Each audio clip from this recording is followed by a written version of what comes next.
Okay, this video is on how to prepare a buffer. I have chosen here to prepare a buffer with a pH equal to 5.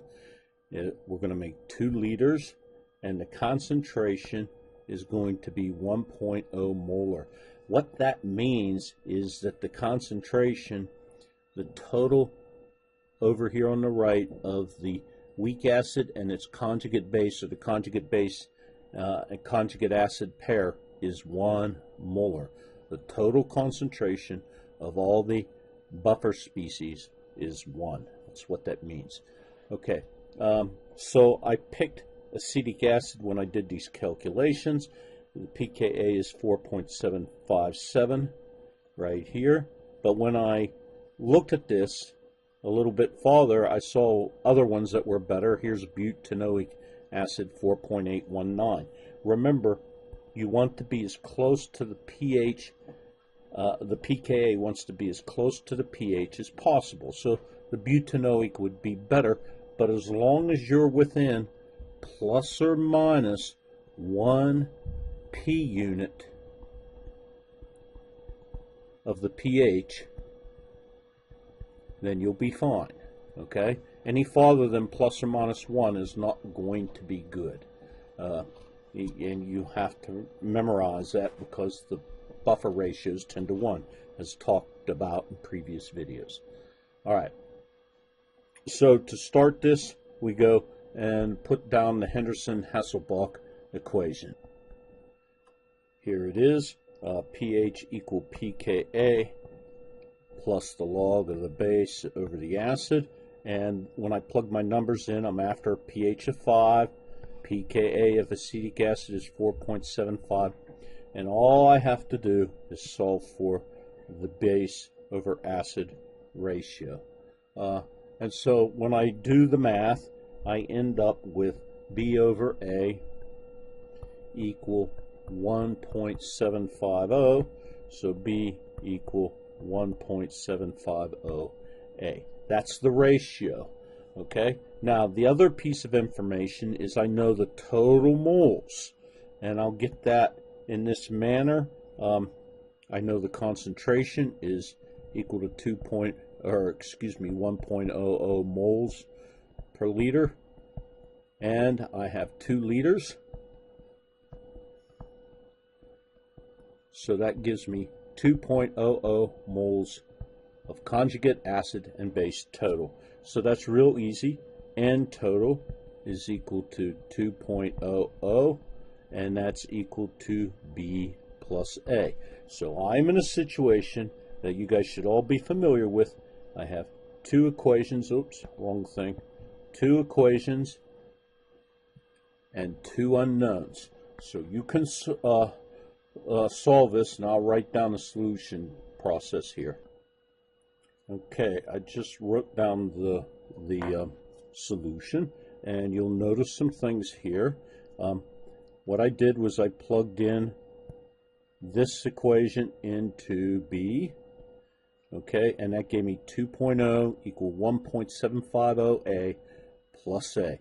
Now notice, and this is a big mistake, that is 2.750 A, because this is 1A right here, and 1.750 A. You know why I'm saying this? People screw that up all the time, okay?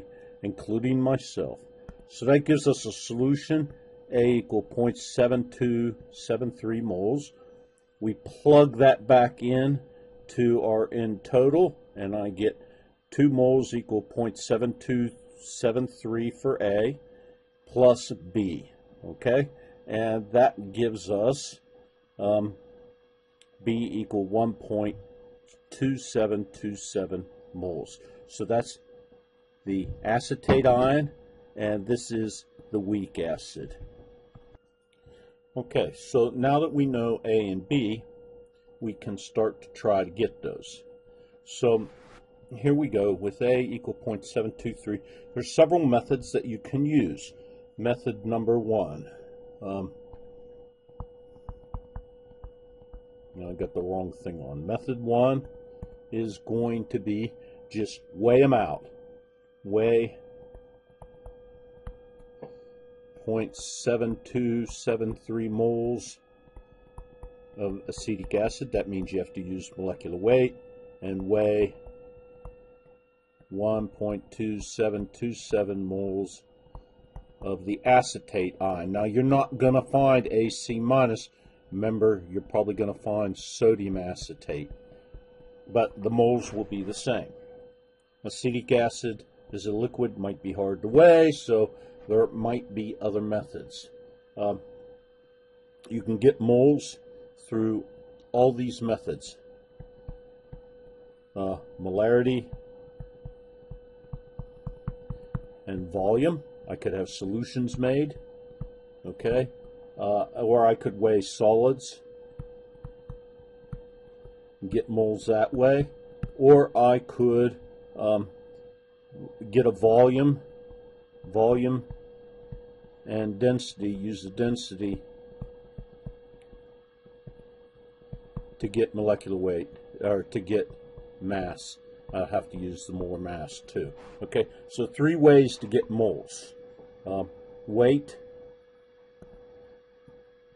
molarity and volume and density. There's another way to make these solutions. So in these first 3 ways, you use one of these 3 ways to measure out any of these moles and put them in and dilute to volume. Okay.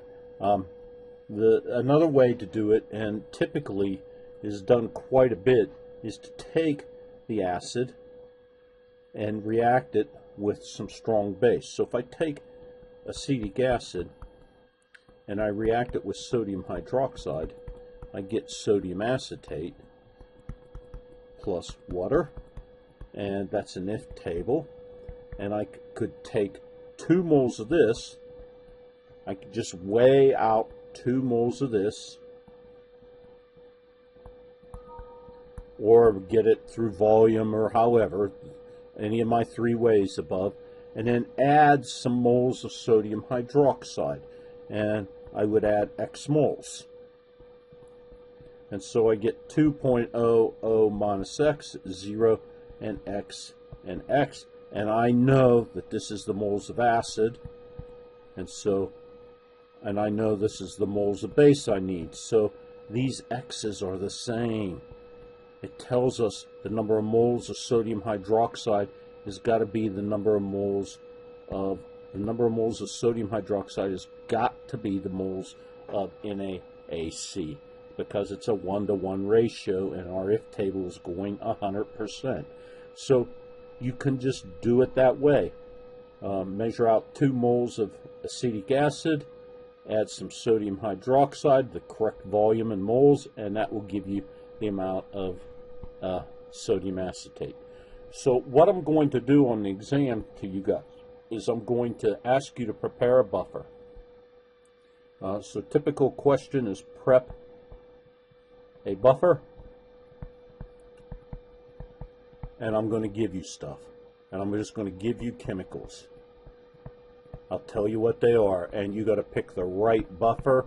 You got to decide whether to weigh it out, to get the volume and molarity of something, etc. on that. Okay, that's pretty much it. All right. Ask about it in class, and I'll assign some problems.